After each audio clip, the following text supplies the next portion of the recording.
Mami, wala pa. Hindi na-start. Okay na. Hindi, nag-start na ulit siya. I'm sorry. Nagpalit tayo ng ating internet kasi sobrang hina. Okay. Kaya, okay anak, may bago akong live. Check mo. Cyrus, no?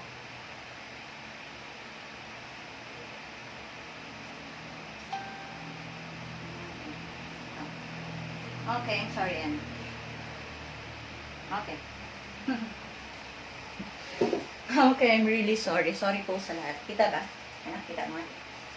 Apo. Okay. Sorry po sa lahat kasi tayo patuloy na nai-interrupt dahil sa ating sobrang hinang internet. Pa-share na lang ako na. Okay.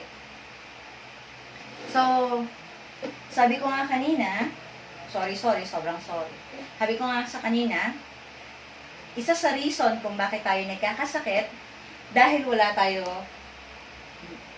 or kailangan natin to. Para maging healthy tayo, kailangan natin, ang number 1 ay positive attitude. Para tayo maging healthy, kailangan natin ng positive attitude. At isa sa dahilan kung bakit hindi tayo nagkakaroon ng positive attitude, nahihirapan tayo magkaroon ng positive attitude because of stress. Lalo-lalo na po sa panahon ng pandemic. Okay? So, start your day with a smile. Kaya nga laging dapat may good morning or may batian tayo para hindi tayo nai-stress. Tandaan nyo po, once nag-start po kayo sa araw nyo ng malungkot, irritable ka, aburido ka, pinagalitan mo ng anak mo, inaway mo na asawa mo, expect nyo na po na masisira ang buong araw nyo. Wag na po kayong mag-expect ng magandang result. Kung nag-start na kayo sa araw nyo ng nakasimangot, problemado, ang dami nyo ng sinira nyo na. Kumbaga, in short, ay sirang-sira na nag-start ng araw nyo ng magulo, huwag na kayo mag-expect, lalo pa kung may mga negosyo kayo, kaya ayaw ko na kayo pag-away early in the morning. Kasi, sigurado yan, kung ikaw ay nagninegosyo, masisira ang iyong negosyo sa buong maghapon. Wala kang magandang result na makukuha. I tell you. Yan ay proven na po. Kaya nga po, ang pinaka-the best na ginagawa pagkagising sa umaga, sabi nga, seek ye first the kingdom of God. And of course, start your day with a smile. Okay?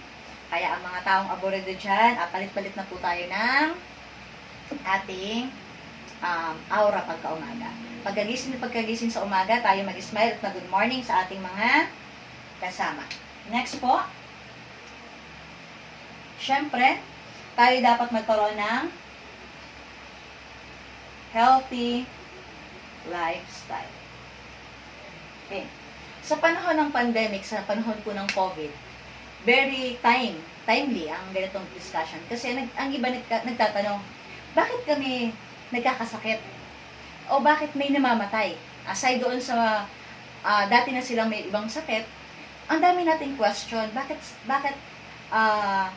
si ganito walang sakit, bakit si ganyan walang sakit? Okay?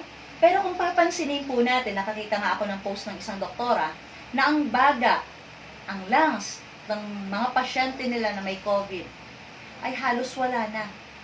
Ibig sabihin, malaki ang epekto ng ating lifestyle. Karamihan po sa tinatamaan or namamatay dahil sa COVID, sila po ay may dating sakit na. At kung magla-lifestyle check po tayo sa kanila, makikita nyo po ang kaibahan ng lifestyle nila compare doon sa mga nagsusurvive sa COVID. Or doon naman sa mga ang tawag dyan, compare doon sa mga hindi tinatamaan or mga asymptomatic, malaki ang epekto ng lifestyle. Okay? Sabi ng iba, ako naman ay mayroong positive attitude. Ako naman ay masayahin, kaya nga lagi ako nag-gimmick, lagi ako nasa bar, lagi ako nasa barkada, kasi masaya. Ako ay napaka-positive. Wala akong nakikitang mga negative. Lahat yan masaya. Walang problema, kaya kong i-handle ang problema. Pero ang tanong, Mami, akin na. how do you handle your stress? Kasi ang iba, okay, paano nila hinahandle ang stress? Hinahandle nila ang stress dahil sa lifestyle nila. Anong ginagawa? Barkada, inuman, puyat. Wala, check ko dito. Okay. Lifestyle. Dapat, ako na, anak, Berose. Okay. Kasama sa lifestyle natin, syempre, tamang oras ng pagtulog, exercise. Ako hindi masyado nakakapag-exercise nga dito. At simula nung nagka-pandemic, halos pag bumaba ako ay ano na. So, diet. So, tinatry naman natin i-balance lahat. Hanggat kaya na may balance, i-balance natin. Pero napaka-importante po talaga ng lifestyle. Kung naninigarilyo ka po ngayon, umiinom ka, ikaw ang number 1 na prone doon sa virus na meron tayo. Or kahit anong sakit. Madali kang mahawaan. Kasi, very weak ng iyong resistensya, ang iyong immune system. So, magandang lifestyle to. Positive attitude ako, pero paano lifestyle? So, hindi ka pa rin babagsak doon sa pagiging healthy. Mawawala ka pa rin doon. Kasi, positive ng attitude mo. Pero ang lifestyle mo, wala ka. Down ka doon. Kumbaga, bagsak ka sa lifestyle mo. Kasi anak ako nang babagsak ako may magkagalan. Okay? So, doon anak, doon. May ipipindot. No. May ipipindot. Yung ano. Pabayaan mo na. So, hindi po pwede na magkaiba to. Or hindi healthy ang lifestyle. Pag sinabing lifestyle, ito po ay dapat healthy lifestyle. Healthy lifestyle. Bisyo, or kahit anong bisyo na hindi makakatulong sa pagpapalago ng iyo, pagpapalakas ng iyong resistensya, o ng iyong health, ito po ay hindi maganda. Number 1 po dyan ay syempre sa atin dahil online na nga tayo pagpupuyat. Number 1 ang pagpupuyat. Malaking epekto ang pagpupuyat sa ating health. Kasi during sa ating pagtulog, doon lang po tayo, Shamir, doon na kayo sa labas na. Sa ating pagtulog, doon lang po yung nag-start mag-recover ang ating katawan. Okay? Doon lang po naayos ang ating katawan. Okay? Regenerate ang ating katawan. So, salamat po sa mga nanonood. Pa-share na lang po ako ng live natin para mas marami po hindi pa tayo ganun kagaling sa live, pero maya-maya, bigyan nyo ng time. Magagamay ko yung pagla-live. Okay. So, number 1, positive attitude. Next po, healthy lifestyle. At syempre, pag ikaw ay may healthy lifestyle, papasok pa rin ang nutrition. Itong dinidiscuss ko po. Ito po ang 4 na kailangan natin para may achieve ang pagiging healthy. Okay? Positive attitude, healthy lifestyle, at syempre, nutrition.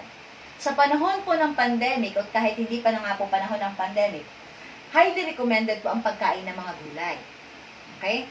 Highly recommended ang pagkain ng mga gulay.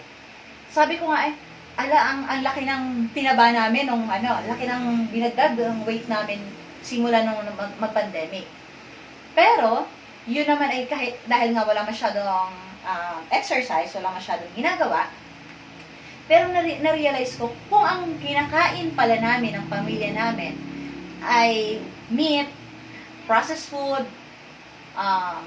sweets, o lahat ng pagkain na chemical or processed food, siguro, wala nga kaming COVID, high blood naman kami lahat, or diabetic kami lahat. Okay? Dapat talaga i-balance. Simula nung magka-COVID, ginagastusan talaga namin ang pagkain ng gulay. Sabi nga, mas mahal po talaga ang gulay kaysa sa karne. Pero ngayon, mahal naman ang baboy na kaysa sa gulay. Makakakuha ka naman ng gulay na mas mura. Okay? Pero very important, mga anak, sa ating mga viewers, ang nutrition. Ito po ang nutrition, sabi nga, hanggat maaari, huwag po tayo kakain ng processed food.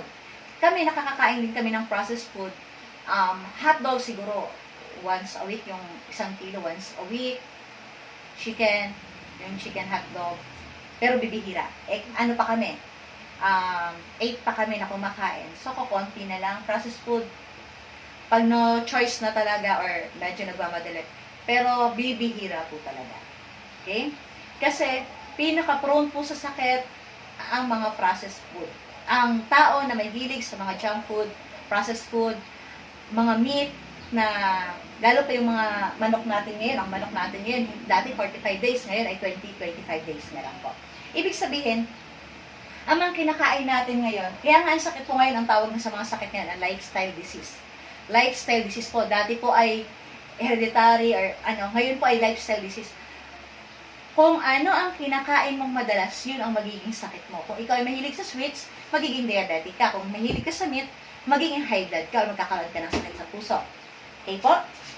So, nutrition, magkakasama po yan, hindi po pwedeng mamili. Magkakasama.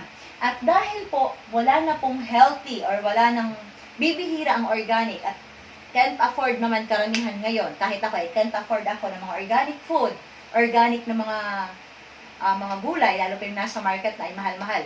Ang native na itlog ay napakamahal na po. Okay? Kaysa sa ordinary na egg ng 45 days. So, kaya po nag-a-advise po karamihan, or mapapansin nyo, bakit tumadami ang mga supplement? Ang dami-daming supplementation na nasa market. Kailangan mo lang mamili ng, syempre may pangalan na, or matatag na, matagal na sa industry ng supplement. Okay? Supplementation. Kailangan or mag-vitamins tayo. Okay po? Supplementation. Again, ulitin po, paano natin ma-achieve ang pagiging healthy? Paano tayo magkakaroon ng health, parang tayo magiging malusog? Hindi lang physically, emotionally, mentally, and spiritually, kailangan tayo magkaroon ng positive attitude. Start your day with a smile. Huwag niyong hayaan na may sisira ng umaga niyo. Kasi pag sinira niyo na, pag nag-start na kayo ng umaga niyo na naka-aburido, huwag niyo nang asa na maganda ang resulta niyan maghapon or hanggang gabi. Kaya nga, ina-advise talaga, kung kayo ay nag-away ng asawa mo or ng kung sino man ang kaaway mo sa loob ng tahanan mo, bago matapos ang araw ay masettle yan para pagka umaga maganda na ang gising mo. Okay? Positive attitude. Next is lifestyle. Healthy lifestyle po yan. Hindi po kasama dyan ng mga bisyo or kung ano-anong ginagawa nyo para ma-maintain ng magkaroon ng lifestyle. Healthy po. Kasama exercise. Okay? Nutrition. Pagkain po na healthy. Okay? So, dahil po karamihan ng kinakain natin ngayon, maggulay, magkarne, ay karamihan po ay mayroon ng chemical, fertilizer, tawag dyan, spray, mga injection. Karamihan ng gulay ngayon ay gano'n na, may GMO na. So, wag po kayo magtaka kung bakit ang dami-daming supplementation sa market. Yun po ang reason. Kasi po wala na kayong makukuha na kumbaga walang chemical, bibihira nang nasa market. Kaya mas maganda sa panahon ng pandemic ay magtatanim po talaga kahit anong may tatanim. Malunggay ay napakaganda ng itanim at tumutubo na, hindi na kailangang bantayan ng bantayan, basta natubo na lang po siya. Okay po? So, next po, paano tayo nagkakasakit? Okay, ito na-discuss ko na sa inyo. Para kung baka kayo ay naiinip, ay ano bang i-discuss ni Ate Ruby? Alam naman namin kasi ito eh. Posible alam mo, pero ang tanong, napapractice mo ba? Dito pa lang, imposibleng tayong napapractice pa. Kahit gaano ka-capacitive na tao, pag tinamaan ka ngayon ng lahat naman tayo tinamaan ng pandemic, at apektado tayo ng pandemic, ikaw may stress. Pero, may mga factor talaga kung paano nakakaiwas sa stress. Okay? Makakaiwas sa stress. Nutrition po ay malaking tulong. Ang nutrition po ay malaking tulong para makaiwas tayo sa stress. Okay? O, bago ako pumunta dun sa next topic ko kung paano tayo nagkakasakit, may nabasa lang ako kagabi. Okay? Sorry. May nabasa lang ako kagabi galing dito sa ating Healthy Foods. Healthy Foods po, ito po ay book from Philippine Publishing House. Okay? Dito po nakalagay po ang mga pagkain. Okay? Dito po ay nakalagay, nakita ko lang, nabasa ko kagabi at pag-prepare ako ng topic. Okay. Kasi kamihan ng tao ngayon ay stress naman talagang problema.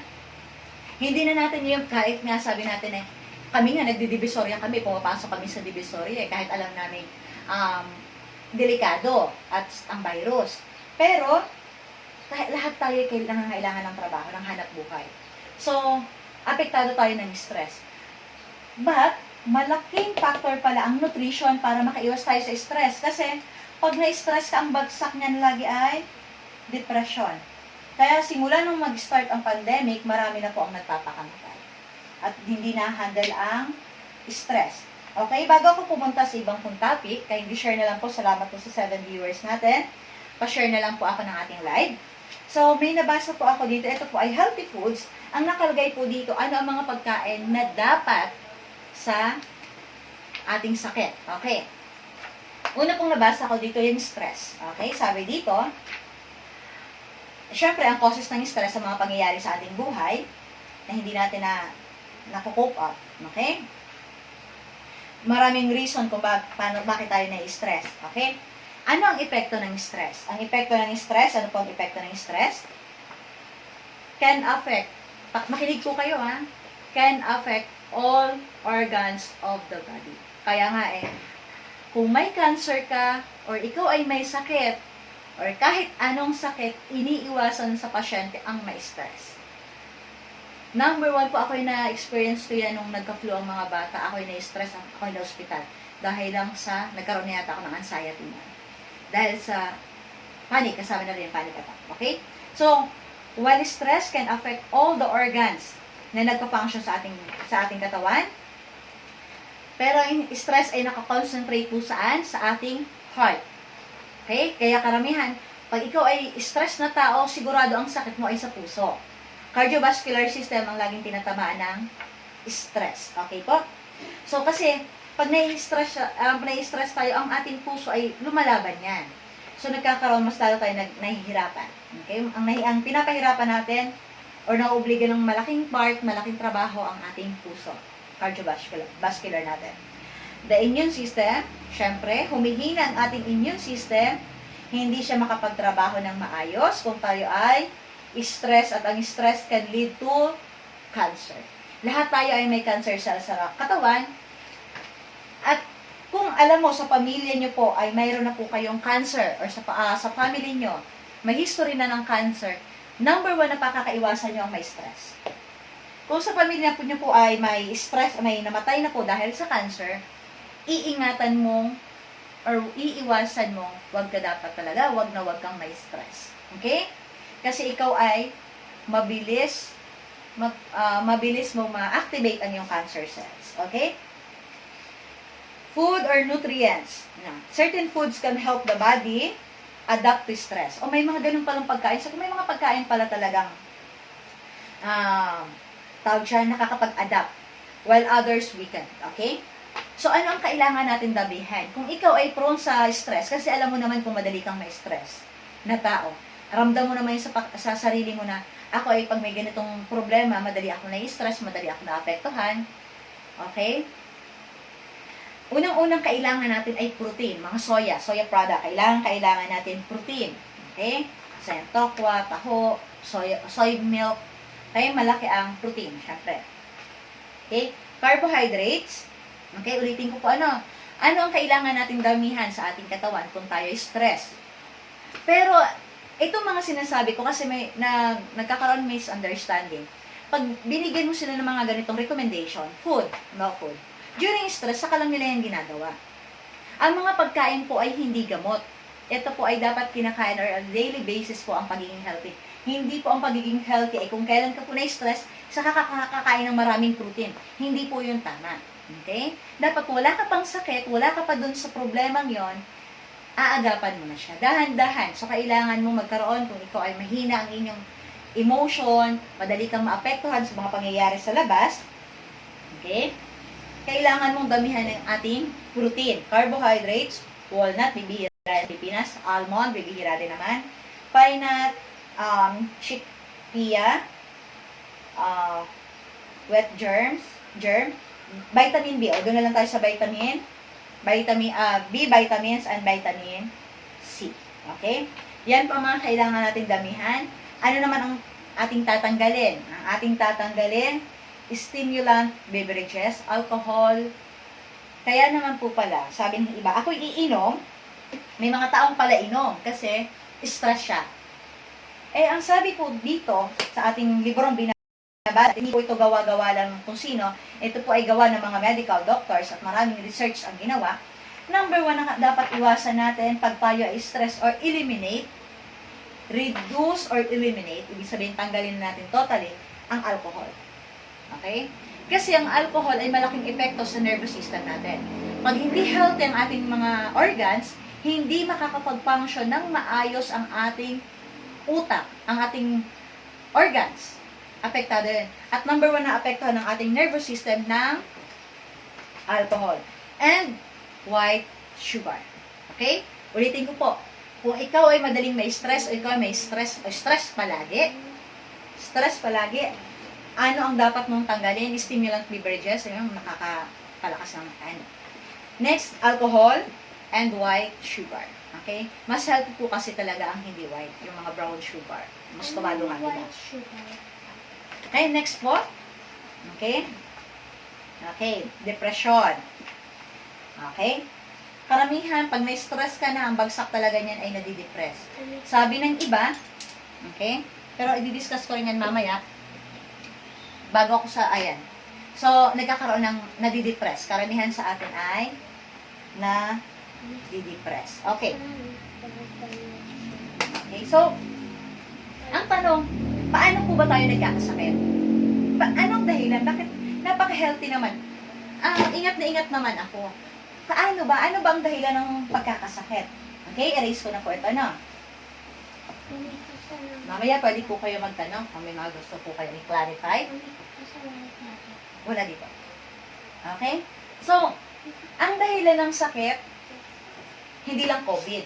Okay? Ang dahilan po ng sakit, kung bakit tayo nagkakasakit, ang tinatawag po natin toxin. What is toxin? Alam niyo po ba kung anong ibig sabihin ng toxin? Okay? Ano bang toxin? Ang toxin, syempre ay Tagalog, lason. Skilan natin sa lason. Toxin. Ang dahilan kung bakit nagkakasakit ang tao ay dahil sa toxin. Okay? Toxin. Ang toxin po ay may dalawang klase. Ito po ay ang non-living and living toxin. Ang living toxin kasama ang viruses, bacteria, fungi, yung mga nabubuhay. Non-living naman po kasama ang ating mga pagkain, ang ating mga lahat. Free radicals kasama sa non-living toxin. Diba? So, ano pa ba? Yan. Ang cellphone na nakibibigay sa atin, di ba sa atin nagbigay ng sakit. So, ang toxin, anything na ito ang toxin, anything, ito ang dahilan kung bakit tayo nagkakasakit. Ito ang pumapasok sa ating katawan. Okay? So, ang nangyayari po kasi, itong toxin na ito ay nakakapasok sa ating katawan. Okay? So, pag ito ay pumasok sa ating katawan, papaiksin ko ng konti, sa sunod i-discuss yung laman yan, anong nangyayari? Okay? Kung papansinin natin, sabi ng iba, ay wala naman akong tawag dyan, hindi naman ako nalabas, doon tayo sa living, hindi naman ako nalabas masyado, kaya hindi ako mahahawaan ng virus. Hindi ako masyado nalabas. Pero, ang non-living toxin natin ay kasama ang ating lifestyle, syempre. Nutrition, kasama sa non-living. Okay? Sa non-living po, anything na hindi dapat pumasok sa katawan natin na ipapasok gamit ang non-living toxin. Okay? Ano ang nai-inhale natin? Kung kayo po ay nagbabiyahe, katulad sa amin, nagbiyahe kami from Batangas City to Tagkawayan. Una, naka-helmet pa ako. Okay pa naman sa akin. Nag-helmet pa ako. Pero dahil mangawit, dahil nakamotor kami, tinanggal ko po ang aking helmet. Nung pabalik na. Or parang tinatanggal-tanggal ko siya. Nung pagdating ko ng Batangas, pag uwi ko ng bahay, para na akong sinuntok, maitim na yung aking dito. Nung hinawakan ko ang aking nose, kulay itim ng aking kulangot. Diba? Ganon po kadumi ang ating hangin. Okay, sabi nga dun sa isang orientation namin, pakinggan ko sa isang doktor, sabi ng mga expert, if you were, kung sumasakay ka ng bus na hindi aircon na bus, ano po, from Monumento to Ortigas, via EDSA, via EDSA, kung dadaan ka po ng EDSA, ang one way pa lang po niyan, Monumento to Ortigas po, ang one way pa lang po niyan ay 3 packs. That was year 2015. Ganon, 2015 po yata na, wala pong 2015 yon. Ako ay mga 2010, mga ganon siya. 2010. 3 packs na sigarilyo ang i-inhale na. Para kang nanigarilyo, ulitin ko, ayusin natin. Kung nag-travel ka, nagbiyahe ka, Ortigas to Monumento or Monumento to Ortigas, via EDSA, para kang nanigarilyo ng 3 pakete. That was year 2010. That was year 2010. 3 pack ng sigarilyo ang iyong na ginamit. Okay? Eh kung balikan ka pa, ibig sabihin 6, anong year na po ngayon? Just imagine.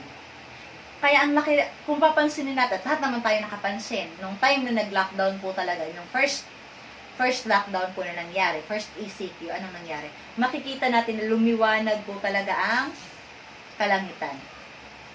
Pag nasa Cavite ka, kitang-kita mo na maliwanag na makikita mo ang mga building na nasa Maynila. Yung mga iba-ibang parte. Marami kang makikita. Hindi na siya yung maitim or fog na ang itim-itim na dahil sa grabing pollution ng ating hangin. Okay? Imagine po, isa po yun sa mga factor kung bakit nagkakasakit tayo. Kaya karamihan, nagtataka kayo, bakit ang daming taga Maynila ang may sakit or nahawaan ng virus ngayon? It's because po, ang laking factor po ng pollution. Polluted na po ang hangin na meron tayo. Okay? Kasama po yun sa non-living, ang mga kinakain natin, kasama po sa non-living toxin. Okay. So, paano pumapasok? Konting discussion about toxin. Paano po pumapasok? Toxin po ay lason, ha? Yan po ang dahilan kung bakit tayo ay nagkakasakit. Okay. Toxin is lason. Okay? Ang ating katawan ay may mga barrier. Okay? Barrier. May mga barrier po yan. Bago po yan nakapasok dito sa ating cell. Dito naman, in between po niyan, bago makapasok ang matrix. Ang matrix, ito ay fluid. Fluid, ito, bago ang cell natin. Okay? Ito naman ang ating barrier. Ito ay, ang tawag dito ay barrier. Okay? So, ang ating katawan ay may maraming barrier. Siyempre, tayo ay nababalutan ng skin. At ang skin natin, mapapansin nyo, may mga maliliit po tayo na balahibo or na hair. Lahat yan, lahat ng parte ng katawan natin, mayroon pong ganun. Okay? Yan ay mga barrier. Okay? Ang toxin naman po, living or non-living toxin, ay nakaabang yan sa palibot natin. Okay? Para mas maintindihan nyo, kung hindi nyo ma-appreciate, ang electric fan na lang po ang tingnan natin. 3 days, 1 week na walang linis-linis, nasa loob man ng kwarto, nakasara man ang kwarto mo, napakalikabot. Ganyan din po ang baga natin. As long na humihinga ka, as long na humihinga ka, ikaw ay nag-accumulate ng dumi sa iyong katawan or sa iyong baga. Okay. So, paano po ba tayo nagkakasakit? Paano ang toxin nag-work? Paano siya nakakapasok sa ating katawan? Okay? Unang-una, okay po, this is the barrier, skin. Okay? Sa ating ilong naman po, meron tayong, sayang may mga hair. Okay? At ang toxin. This is the toxin. Ang toxin, pag na-expose tayo sa toxin, itatry niyang pumasok saan? Sa ating katawan. Pero hindi naman papayag ang ating katawan kasi tayo ay may inner doctor. Tayo ay may natural doctor. Lahat tayo ay ginawang may natural doctor. Ang ating katawan ay hindi naman papayag na basta entertain ng ang ipapasukan ng toxin. So, ang barrier na to ay lalaban. Lalaban po ano? Lalaban po ang barrier niya. Mami, pili ako 3 blueberry. Okay, ate. Ito. Okay, so, ang barrier natin ay lumalaban po yan. Okay? So, ito ay may mga hair. Okay. Opo, anak. Ito, 20. 20, mami. Opo, may mga hair yan. Okay? Ito po ay may mga hair yan. Pag ang toxin pumasok sa pamamagitan or dito sa skin natin napunta, ang toxin pumasok dito sa skin natin, ang barrier natin ay lalaban. Ang mucus, may mucosa. Mucosa, lalaban po siya. Magre-react po yan. Ang barrier natin, ang ating panangga sa ating katawan ay magre-react po yan. Okay? Pag may nakapasok na toxin, ano nga ang ibig sabihin ng toxin? Ito ay living or non-living toxin. Ibig sabihin foreign. Hindi kilala ng ating katawan. Hindi siya dapat makapasok. Kaya may barrier. Okay? Kaya may barrier. Okay po? So, pag ang toxin nag-try pumasok sa ating katawan, ang barrier ay magre-react. Ang mga hair niya ay gagalaw. Gagalaw po yung mga hair niya. At doon siya mag-i-start na ma-irritate. Ang ibig sabihin, once na na-irritate siya, okay, may-irritate po siya. Kaya mapapansin nyo, mayroon tayong mayroon tayong mga kate-kate. Okay? Ang tawag nila dyan pag sa skin ay dermatitis. Dermatitis. Kasi na-irritate. Ibig sabihin, nagre-react, namamaga ang skin mo. Nagre-react ang skin mo dahil... Saan ang wallet mo? Wala dito. Ang bag ni Daddy. Nasa baba. Okay. Okay? So, nagre-react ang ating katawan kasi nga lumalaban siya dahil may foreign elements na gustong pumasok sa katawan natin. May invaders na gustong pumasok sa ating katawan. May gustong mag-invade. Okay po? Kuha po. May gustong mag-invade. Ano mangyayari? Itong mga hair dito na maliliit na hair ay gagalaw po siya. Pag gumalaw po siya, ano ang mangyayari pag siya ay gumalaw? Siya ay magre-release ng tawag siya.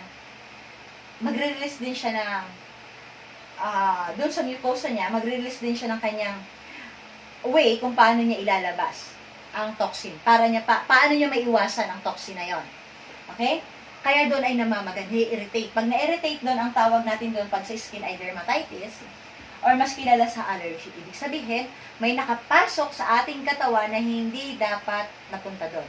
Kung sa skin, ang reaction niya, ilalabas siya sa pamamagitan ng skin, ang tawag niya ay may allergy tayo. Okay? May allergy tayo. Mas kilala siya sa, ang tawag yan, allergy, rashes. Sabi nga, pag mahirap, ang tawag dyan ay galis. Okay? Galis daw. Pag mahirap, galis. Pag mayaman ay may allergy. Kaya pag may nagtanong sa atin, anong sakit mo? Ikaw ay may allergy. Okay? Pero same lang po yan. Same lang po yan. Allergy, galis, rashes, isa lang po yan. Yan po ay ang paraan ng katawan para i-expel ang toxin na gustong pumasok sa ating katawan. Okay? So, pag ang toxin naman ay pumasok naman sa pamamagitan natin na-inhale naman po natin ang toxin. Mapapansin niyo po yung pagkaumaga, may mga nag-hatching.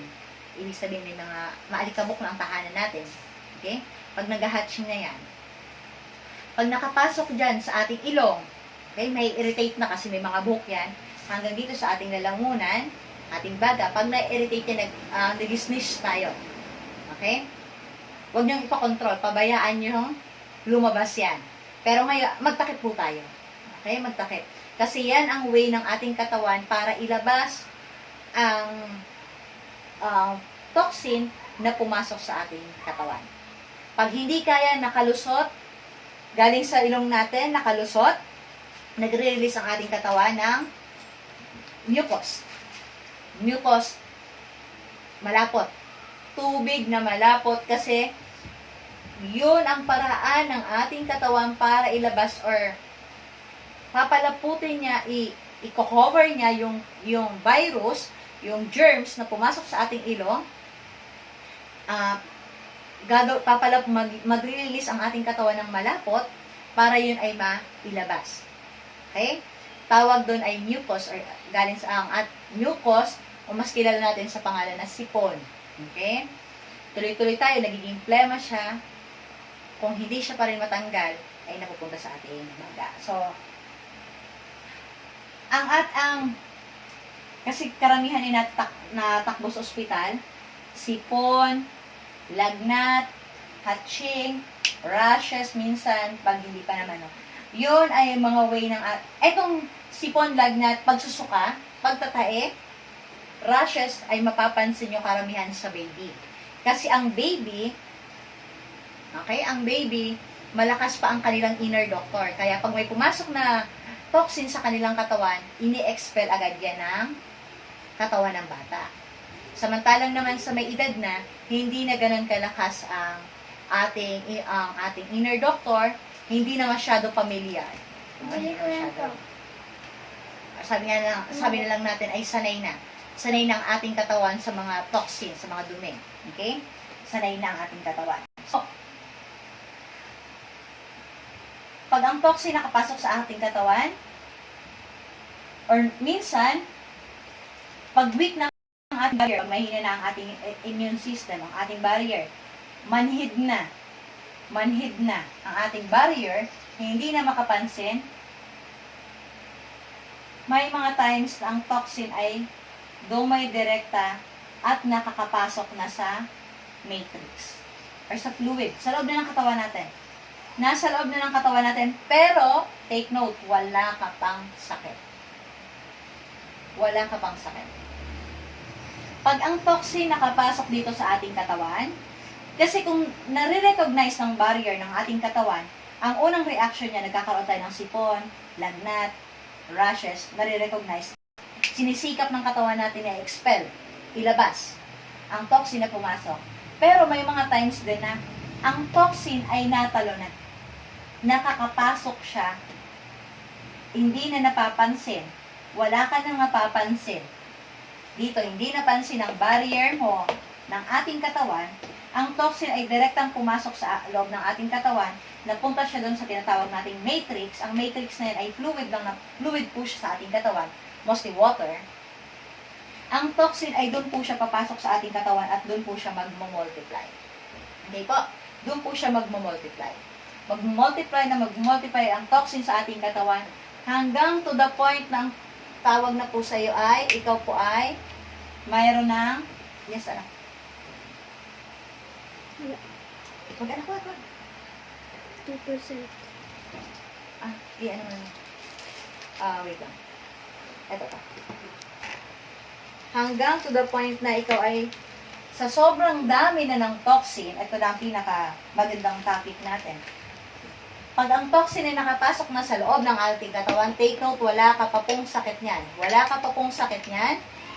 Pero ikaw ay nakakaramdam, ikaw ay napasukan ng toxin, ikaw ang tawag sa iyo ay ikaw ay mayroong toxin overload. Okay? Toxin overload. Saan mo siya pwedeng saksakan? Ito. Sige. Hindi, dyan. Kabit mo na. Okay? Toxin overload po tayo.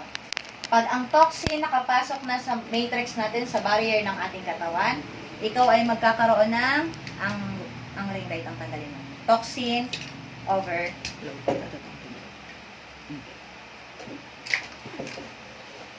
So, yan, baba tayo. Okay? Kabit mo ulit. Doon na lang sa anong. Ikaw magkakaroon ng toxin overload. Pag ang mga toxin nakapasok na sa ating katawan na hindi mo namamalayan, hindi nag-react ang ating katawan, kaya mas maganda nga po pag naramdaman mo, bukas sinipon ka, linagnat ka, at least aware ka na pinapasok ka na ng invaders ng iyong katawan. Mas maganda nga po yun. Kaysa naman po sa wala kang kamalay-malay, na ikaw po pala ay toxin overload.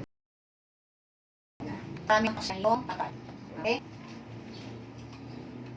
Abot? Okay. So, continue po tayo. Paano mo malalaman kung ikaw ay lakas, number 2 lang.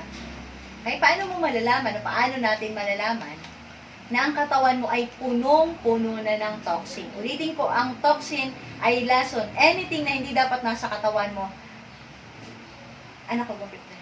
Pero, nakapasok sa katawan mo, yun po ay itatry ng ating katawan na i-expel. Okay? Itatry at sisikapin po talaga ng ating katawan na tanggalin.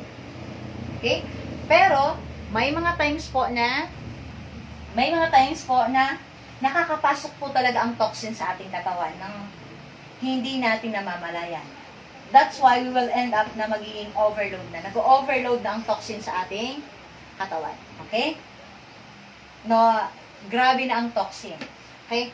Mayroon pong mga signs para malaman kung ikaw po ay mayroong or overload na ang toxin. Sobra-sobra na ang toxin sa katawan mo. Wala ka po pong sakit. Hindi po sakit ang sasabihin ko. Ito po ay mga palatandaan lang po. Okay? Ito lang po ay mga palatandaan. Palatandaan lang po ito na ikaw ay marami ng toxin sa katawan. Labas na kayo. Okay. Labas na, anak, labas na. Number 1, anak, labas na kayo. Labas. Number 1 po, kung ikaw ay madaling mapagod. Labas na, anak, labas. Labas. Nung labas, anak. Labas, anak. Labas. Okay. Number 1 po na palatandaan kung ikaw ay marami ng toxin sa katawan, ikaw po ay madaling mapagod. Oh. Self-check na lang po tayo mga kapatid, mga kaibigan. Self-check na lang po tayo. Ikaw ba ay madaling mapagod? Pakiramdaman mo sarili mo, ikaw ba ay madaling mapagod? Wala ka namang ginagawa, pero feeling mo ay pagod na at ang dami-dami mo nang na-accomplish sa araw na yon. Pero ang katunayan ay wala pa, nakatingin ka pala at nakatulala ka na, pero pagod na ang pakiramdam mo. Okay? Madali kang mahapo. Okay? Madali kang mahapo. Hello, Ate Tata. Okay? So, ito na, Ate Tata, oh.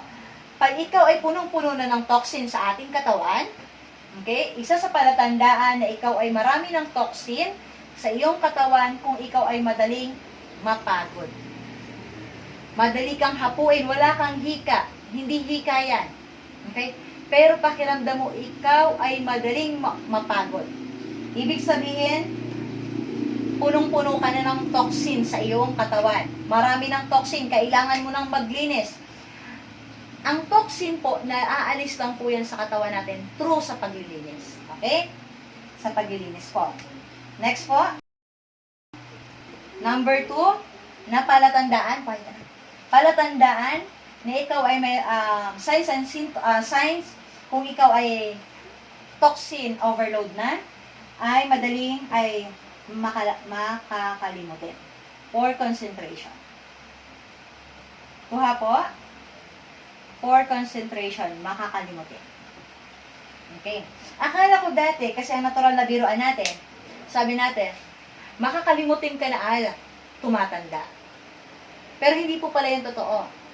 Pag ikaw ay makakalimutin, iyan ay palatandaan na ikaw ay punong-puno na ng toxin sa katawan at kailangan mo nang maglinis ng iyong katawan. Mabuti po sana kung nadala sa paliligo ang toxin na pumapasok sa katawan. Hindi po ito nadadala sa paliligo. Ito po ay kailangang inner. Ito po ay nasa loob ng ating katawan. Kailangan pong linisin yan. At ang paraan lang po para tayo makapaglinis ng ating katawan ay kailangan po tayo ay maging healthy. At maibalik natin sa normal state ang ating mga organs para lang po may expel ng organs natin lahat ng toxin na pumasok sa ating katawan. Okay. For concentration, makalilimutin. Ilalagay dito, hindi na maalala. Okay? Minsan naman dahil sa katamaran, hindi for concentration. Minsan naman dahil sa katamaran, ako naman pag tinatamad talaga ako. Kahit alala ko kung saan ko nilagay, di ako tumatayo, katamaran yon. Okay? So, ito for concentration, makalilimutin. Karamihan po ito sa mga nanay. Mga nanay, kung papansinin nyo po, ang i-discuss ko po, ito ay 8 palatandaan. Kung papansinin nyo po, halos lahat pong itong i-discuss ko, ano po, Ang apektado po talaga nito ay kababaihan. I don't know why. Siguro mas marami lang toxin na nakukuha ang mga nanay. Pero, karamihan po talaga ng apektado nitong toxin overload ay kababaihan. Okay. For concentration, makalimutin. Number 3 ay insomnia. Insomnia po ay hindi sakit. Marami po ang nagkakamali dito at akala nila ang sakit nila insomnia.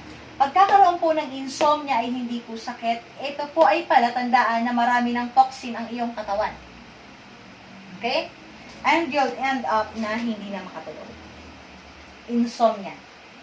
Okay? Insomnia po, wala kang sakit, hindi mo po kailangan ng gamot dyan. Okay? Ang kailangan mo po dyan ay baguhin ang iyong lifestyle, baguhin ang yung binanggit ko kanina 4. Tiredness, madaling mapagod, poor concentration, makalimutin. Insomnia po, isa sa palatandaan na ikaw ay toxin overload. Number 4, lethargy. Lethargy. Ito po ay ang walang drive, walang gana, wala sa mood, hindi ka tinatamad, magkaiba to. Para kasama rin dito. Ito, tiredness, madaling mapagod. Ito naman ay walang gana. Wala kang drive. Wala kang motivation. Hindi mo alam kung saan ka kukuha ng motivation. Hindi mo alam kung saan ka huhugot ng motivation para gawin ang isang bagay. Yun ang walang drive. Nawawalan ka ng drive. Once naramdaman mo na yun, yun ay palatandaan na ikaw ay toxin overload. Okay? Sa tiredness, kasama dito yung mga antukin. Okay. Pansinin natin, sino ang mas inaantok pagkahapon, nanay or anak? Siyempre, lagi ang mga anak. Ay, mga magulang, mga nanay. Ang laging inaantok. Pinapatulog ang anak, ang nakatulog ang nanay. Nangyayari din yan sa amin. Okay? Tiredness. Ibig sabihin, pag antukin ka sa hapon, or antukin ka lagi, unless pang napuyat ka. Okay? Antukin ka, madali ka mapagod, kasama rin po yan sa palatandaan. Number 5. Number 5 natin ay pain. Sakit. Masakit lagi. Ano ang karamihan na complain? Low back pain. Karamihan ng babae, ang sakit ay balakang. Masakit lagi ang balakang. Once po na may pain kayo, avoid tawag siya, taking pain reliever. Pag may nararamdaman po kayong sakit, ito po ay palatandaan na may problema sa ating katawan. Pag ininuman mo yan ng agad-agad ng gamot na hindi mo alam kung anong dahilan, kung bakit may headache ka, malaking problema po yan. Hindi mo na-address ang dahilan, ang cause, or saan nanggagaling ang pain. Or sino ang nagbibigay sa'yo ng pain? Anong parte ng katawan mo ang may pain? Paano mo pa malalaman, uminom ka na ng pain reliever. Okay? O pwede ka na uminom ng pain reliever. Yun nga lang, pag mayat-maya na ang sakit, at araw-araw, every 2 weeks na every week na may masakit sa'yo, at patuloy mo na iniinom lang ng pain reliever, hindi mo na mapapansin, o hindi mo na mamalayan, ikaw pala ay may mas malalim na problema sa katawan, or mas may sakit ka na, or may ano ka na sa iyong pangangatawan. Kasi, karamihan, ang ginagawa nila, pag may pain, umiinom agad ng gamot. Nakakalungkot po, nalalaman lang nila, ganito palang sakit niya. May sakit pala siya. Okay? So, karamihan ay takbo agad sa pain reliever. Iwasan po natin agad-agad ang pag-inom ng pain reliever, lalo pa walang consultation sa doktor, lalo pa kung paulit-ulit ang pain na nararamdaman. Hindi po siya advisable, at ang pain reliever can damage your kidney. Okay? Next po. Number 6 ay pagiging irritable. Kasama dito ang mga taong madaling mairita sa mahabang usapan. Ay, ano ba yan? Ang haba-haba ng discussion. Irritable. Hindi ang temper. Mga irritable, maiksi ang temper, kasama po yan sa mga taong maihahanay mo na sa mayroong toxin overload. mga irritable. Yung tinitingnan mo lang, wala ka naman ginagawang masama, tiningnan mo lang naman siya, galit na. Okay? May nakita na nagkakwentuhan, tapos dumaan siya, akala niya pinagchichismisan na siya. May nag-post lang sa Facebook, akala niya, nakakilala niya, akala niya siya ang pinapatamaan. Huwag niyong aawayin pag nag-react siya. Ibig sabihin, ang kaibigan niyo, FB friend niyo na nag-react sa post niyo, maawa kayo sa kanya kasi siya ay mayroong toxin at napakarami ng accumulated na toxin sa kanyang katawan. Okay? Next po. Ito ay common na problema ngayon. Ang depression po ay hindi pa sakit. Signs lang po yan. Palatandaan pa lang po yan na ikaw ay marami ng toxin sa katawan. Depressed. Okay? Depression. Okay? Karamihan ng mga tao, ngayon, sa panahon ngayon, ay madali nang ma-depress. Again, ang pagkakaroon ng sakit ay hindi lang dahil sa kinakain mo, kasama din dito ang mayroon tayong dalawang klase ng toxin, non-living and living toxin. So, pwede yan makaambag para ikaw maging toxin overload. Depression. Okay? So, bago tayo magpatuloy, meron ako dito i-share sa inyo. Ano ang mga pagkain na dapat kung ikaw ay depressed? Okay. Or madaling ma-depress. Kasi sabi ko nga kanina, ulitin ko po, ang pagkain na sinasabi po natin, hindi ito kakainin mo lang in times of trouble. Na pag ikaw ay nagkaroon ng insomnia. Okay. Meron pa dito, number 3, balikan natin, insomnia. Ang insomnia po, balikan natin, insomnia number 3. Food or nutrients na kailangan na ating katawan. Kung ikaw may insomnia or, kung ikaw may insomnia. The type of foods once it influenced the ability to sleep. Mayroon mga pagkain, quiet? May mga pagkain na nakaka-apekto sa ating pagtulog. Hindi ko rin yun alam. Okay? Ako, ay mayroon pala mga ganun talaga nakaka-apekto sa ating pagtulog. Ito naman, ang pagkain ay very important sa may mga insomnia. Insomnia po muna tayo bago ang depression. Number 1, heavy meals. Siyempre naman po talaga, mahirap matulog kung ikaw ay busog na busog. Ang hirap po talagang matulog kung ikaw ay busog na busog. Kaya, kung ikaw ay may insomnia, avoid eating heavy meals bago matulog. Okay po? Bago matulog. Huwag ka pong kakain, huwag ka pong magpapabusog kung ikaw ay matutulog na. Okay. Next po.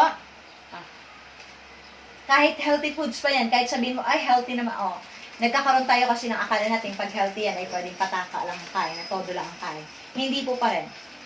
Kahit healthy foods yan, basta yan ay heavy meal, makaka-contribute pa rin siya para ma-disturb ang iyong pagtulog.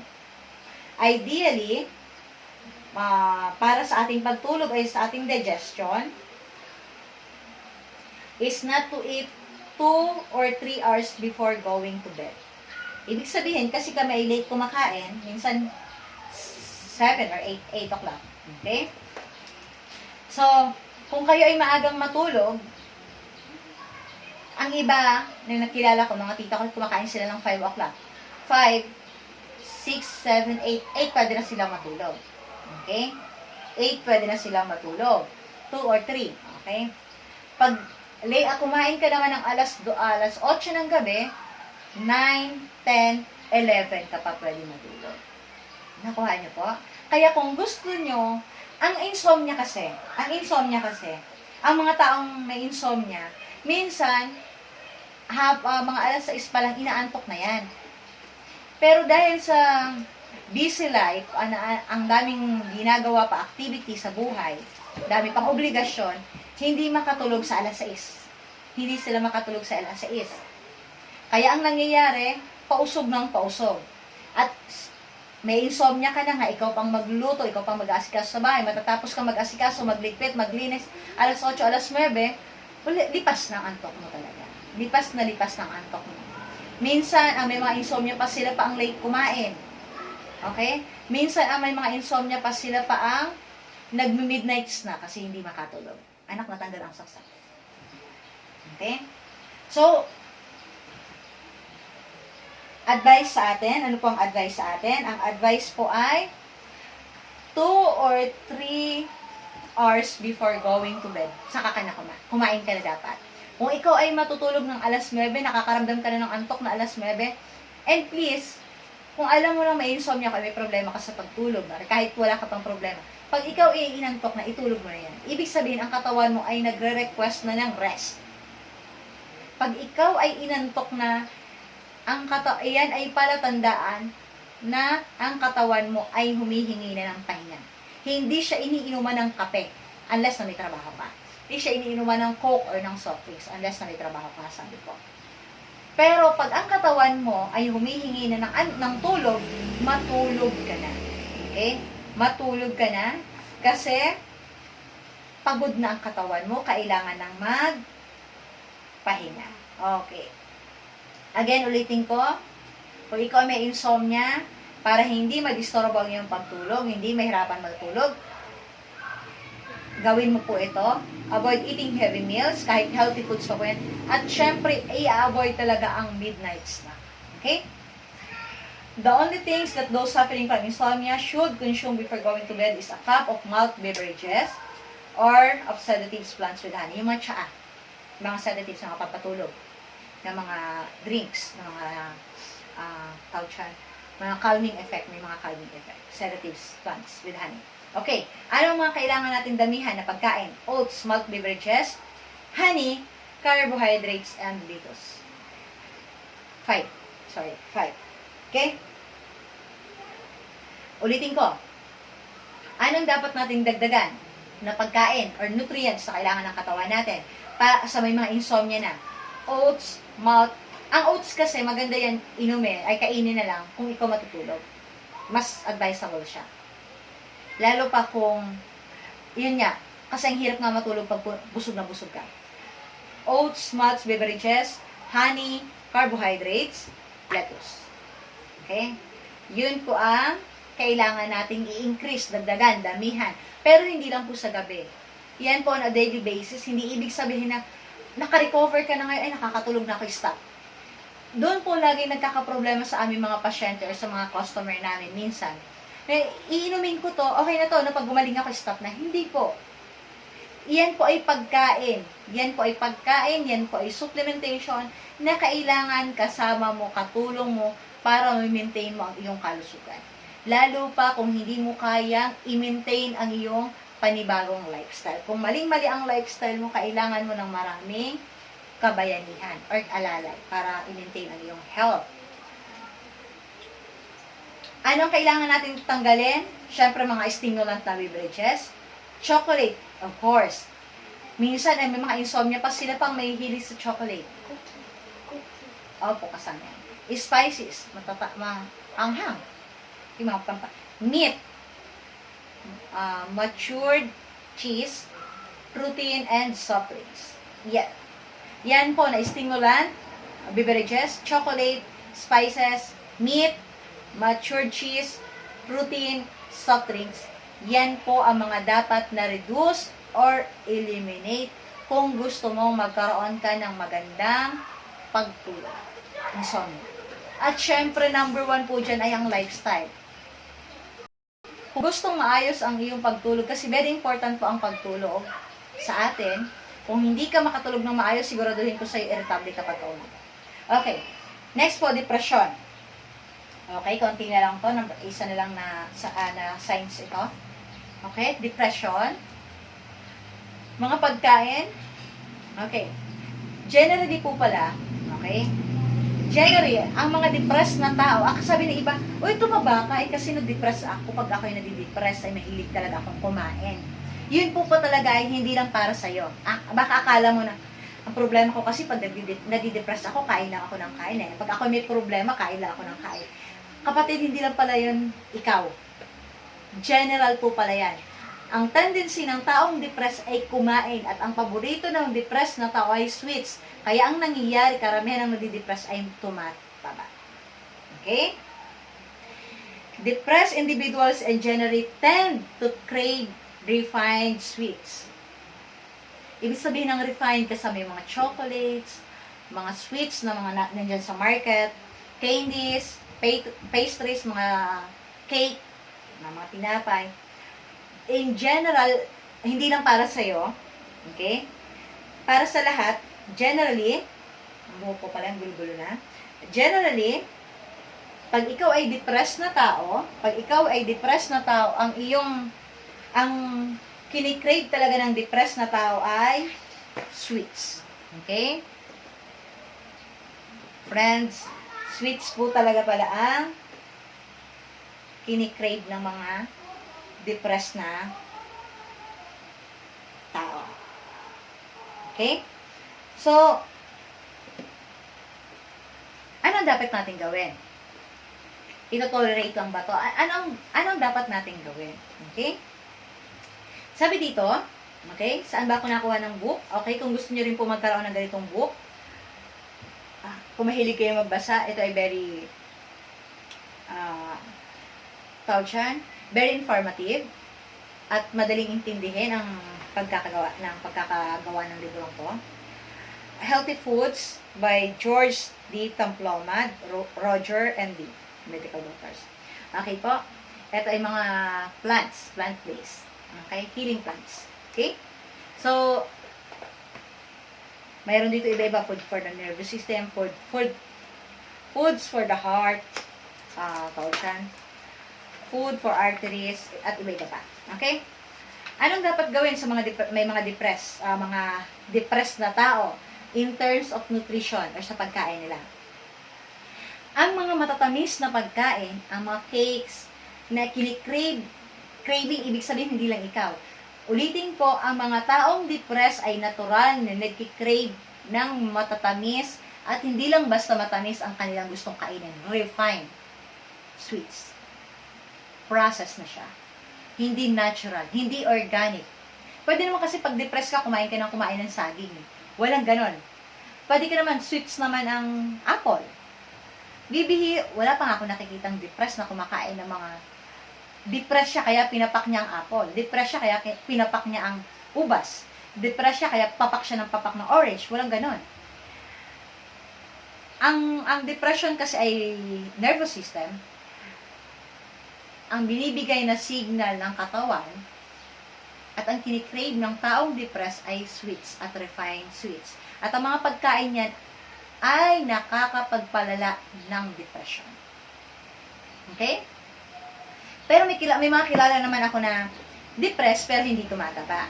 So marami pong factor naman po yan. Hindi niya sabi pag depressed ay tumataba, sana nga tumataba ako eh. Pero ako ko naman depressed, hindi ako makakain. So may mga factor kung bakit ganon ang situation. Pero generally speaking, okay? Generally speaking, ang taong depressed ay nag-crave sa mga refined, sa mga sweets. Thank you. Siya yung bigay. Ikaw? Very good. Thank you. Okay? So, magiging bisyo niya. Pag pinagpatuloy kasi yan, or hinayaan mo na ang depressed, tingnan mo mga depressed, nandun sa isang sulok, nandyan ang pagkain, nandyan ang soft drinks, kain ng kain kasi depressed siya. Pag pinabayaan mo at ang irresponsible din at hindi sensitive ang kasama sa tahanan, pinabayaan ng kasama na ganyan ang nangyayari, ito ay nagiging bisyo. Na kahit siya ay makalampas na dun sa part niya sa kanyang depression, nakasurvive siya doon, yan ay nagiging bisyo at nagiging lifestyle niya na ang pagkain ng mga katulad na pagkain. That's why, kung tinamaan naman ulit siya ng depression, mas madali siya, ay mas mas mababa na ang kanyang pagtanggap. Mas mahihirapan na siyang makarecover. Okay? Special effort is required on the part of the patient and those around him or her to find healthful and attractive foods. Okay. Minsan kasi, depressed ng tao, napapabayaan pa ng mga kasama. Hindi naman natin masisi sa panahon ngayon dahil nga po lahat ng tao ay busy. Pero, malaking parte po talaga ay ang kasamahan ng taong depressed. Napakalaking parte or ambag ng mga kasama ng taong yan sa paligid. Kaya kung minsan, pag nalaman mong nagpakamatay ang kaibigan mo at ikaw ang laging kasama at hindi mo napansin, masama sa loob. Kasi alam natin na malaki ang part natin. Hindi lang natin maibigay ng 100% ang obligasyon nyo dahil sa mga sarili nating pangangailangan sa buhay at sa sarili nating busy din tayo, pero malaki ang parte natin. Lalo pa kung ikaw laging kasama ng taong depressed. Okay? If the desire for sweets is intense, okay, kung gusto-gusto talaga ang sweets, hindi makontrol, magandang alternative ang sweet dry fruits. Honey, molasses are more helpful option since in addition to sugar. Marami naman tayong matatamis na pagkain na healthy. Okay? Sabi nga example naman na option. Ayan, may mga option naman tayo para sa matatamis, sweet dry fruits, or honey. Matamis naman siya. Kasi craving lang yan. Ang hinahanap lang ng katawan natin ay sweets. At ang unang ang hinahanap niyan ay refined. Okay? I don't know why, kung bakit ganun ang reaction ng ating katawan. Pero, kung papansinin kasi natin, ang depression, ang nagbibigay talaga niyan, ay ang mahinang connection natin sa ating Panginoon minsan. Okay? Karamihan ng mga taong depressed ay mahina ang connection sa Panginoon. So, ang mga pagkain na kinikrave ng taong depressed, yun ay hindi pagkain na galing sa Panginoon. Yun ang mga pagkain na pinagbabawal ng ating Panginoon. Kaya kung papansinin mo, kung ikaw ay nakakapagtaka, kaya kasi kanina, nung nag-uusap kami sa baba, bakit yun ang kinikrave? Hindi ba pwedeng i-crave niya ang apples? Marami namang pwedeng i-crave.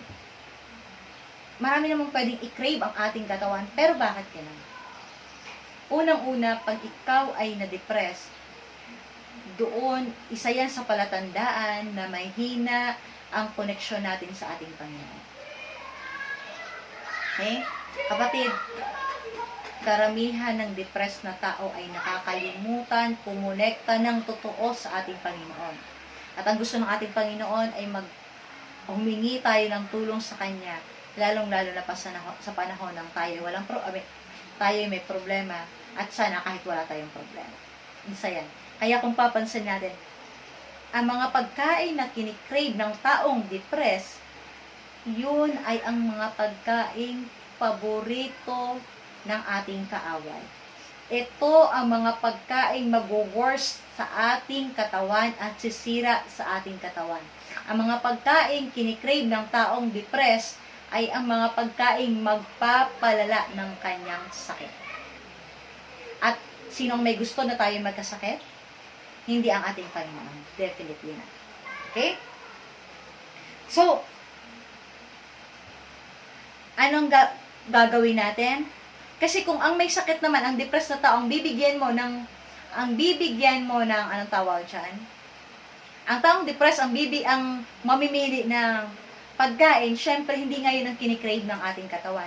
That is why, ang may part lang nun ay ang kanyang kasama sa bahay. Those people around him or her, yun lang ang kaya magbigay. Ang kaya magbigay ng option. Kung naghahanap siya ng sweets, bigyan mo siya ng something sweet. Pero healthy. Okay? In addition, they provide various vitamins and minerals needed specifically to metabolize the metabolism ng sugar. Para metabolize ang sugar na doon pumasok sa ating katawan. Needed ang mga option na mga sweets. Kailangan yun. Lifestyle, syempre. Antidepressant drugs do not replace the need to follow a healthful diet and abstain from other types of drugs. Okay? Ang antidepressant na mga gamot na pinapainom sa mga depressed na tao, syempre, depressant, hindi po yan alternative. Minsan, inom ka ng depressant na gamot, antidepressant na gamot, iinom ka, pero ang lifestyle mo, same pa rin. No. again, magkakasama ang 4 na diniscuss ko nung mag-start tayo. Kailangan yan, including this considered legal since all of them attack the nervous system. Okay. Lahat ng gamot na iniinom ng mga depressed na tao ay hindi pwedeng isubstitute doon sa pagkain. Sabi natin, I'm craving for cakes. Depressed ako, gusto kong kumain ng cake. Nangyari na rin yan sa akin eh. So, gusto ko kumain ng, kaso, kahit depressed ako, wala akong mapambili. Walang pambili ng cake noon. Okay? At depressed ka, wala kang pambili. Okay. Pag depressed ka na at nag-crave ka pa rin at ang reason mo, okay lang na kumain ako ng cake, may gamot naman ako para sa aking sakit. Okay lang yun. Kasi gusto natin ibigay ang craving ng ating katawan. Ulitin ko po, ang mga kinikrave natin na pagkain, yun po ay hindi maganda sa ating katawan. Okay? Punta na po tayo dito sa mga foods and nutrients na kailangan nating katawan. Ano ang kailangan nating damihan pag ikaw ay depressed? Number 1, oats. Mura lang naman ang Quaker oats. Number 2, wet germ, chickpea, almond, walnut, wala tayo yan. Mostly nuts ang nakalagay dito. Brazil nut, cashew. Okay? Pine nut, avocado. Ito ay food to the brain kasi lahat ng nuts. Yes, royal jelly, vitamin B1, B6, and vitamin C. Folates, folate, iron. Okay? Yan ang mga kailangan ng ating katawan. Reduce or eliminate, anong dapat nating tanggalin? White sugar, saturated fat, stimulant beverages, alcoholic beverages. Okay? I don't know kung okay na rin, pero lahat kasi ng food for the brain or nervous system ay nuts. Karamihan ay nuts. Okay? So, basically, or I don't know, baka pwede na makatulong ang peanut. Yun lang naman kasi ang mayroon sa atin. And affordable. Okay? So, yan po, natapos tayo dito sa depression, ang number 7. Ulitin ko sa mga hindi nakahabol. Ang binabanggit ko po dito ay toxin overload. Ibig sabihin ng toxin, lason, punong-puno ng katawan mo ng lason. Lason. Overload. Number 8, last ay, anong ating number 8? Functional imbalance. Anong functional imbalance? Or hormonal imbalance. Kasama po siya. Functional imbalance or hormonal imbalance. Menstruation, sabi nila, ako'y pataba ng pataba. Ako'y pataba ng pataba. Ako'y tumataba. Dahil ano to, inom naman ako ng mga pampapayat. Ang dami kong nakikita, ang daming pampapayat sa market. Ang dami-dami. Ako yung, umiinom naman kami ni Ate Mina, pero yung para lang sa pag-help ng hindi naman ako constipated. Okay? Mahilig naman ako sa tsaa kasi. Okay. So, functional imbalance, kasama po dyan ang menstruation natin. Hindi na nag-function very well ang ating mga hormones. Kasama po dyan sa lalaki, naging impotent. Ang dami na natin hindi na-function. Ang kamay natin, nagaganyan-ganyan na hindi na makafunction. Isip natin, hindi na nag-function ng maayos. Yan ay palatandaan. Wala kang sakit. Ulitin ko, wala kang sakit. Kung ito ay nararamdaman mo, itong 8 to, ito ay nararamdaman mo, wala ka pa pong sakit niyan. Ito po ay palatandaan na mayroon kang toxin overload. Kaya kung nararamdaman mo ito, nagiging napapagod ka, madali kang mapagod, ang ginagawa mo, gagawin niya pagpupunta ka sa doktor, ay bibigyan ka ng ilang klase ng gamot. 2, 3, 4, 5, 6, 7, 8. Mayroon kang 8 vitamins or gamot para dito. Pero the reality is toxin overload ka at kaya mong gawin yan at toxin overload ka, kaya mo lang siyang i-expel, linisin ng sarili mo, ng inyong katawan. Sa pamamagitan ng tamang pagkain, positive attitude, supplementation, at syempre, regular check-up na rin sa ating mga doctors. para malaman natin kung ano talaga ang dahilan ng ating pain, baka mas may malalim na pain, ang pagiging irritable natin, depression, baka mag-lead pa sa iba pang sakit. Okay? Buko. Buko. Buko. Okay? So, again, salamat sa iyong panonood. Okay? Sabi dito, itong diniscuss ko po ay toxin overload. Ito po ang 8 palatandaan na ikaw ay toxin overload. Pag ito ang mayroon ka, ingat-ingat ka na po. Kasi pwede tayong maging kandidato or pipila tayo talaga. Isa ka sa mga pwedeng dapuan at prone dapuan ng virus na meron tayo or any viruses na meron tayo. Kung papansinin, etong karamihan na nandito ay nararamdaman ng may matatanda. 80, 90 years old. Pero, sad to say, kahit sa edad kong 30 plus, 20 years old, nararamdaman na po ito. Dahil ulit sa ano? Sa dami ng toxin sa ating paligid, kasama ang non-living and living toxin. Okay? I hope may na-share po ako sa inyo. At pwede po kayong tanong sa akin sa mga susunod na discussion or mag-message sa akin. Kasi may book naman tayo kung gusto mong malaman. Marami naman kasi masasearch mo naman agad sa internet. Madaling ma-search.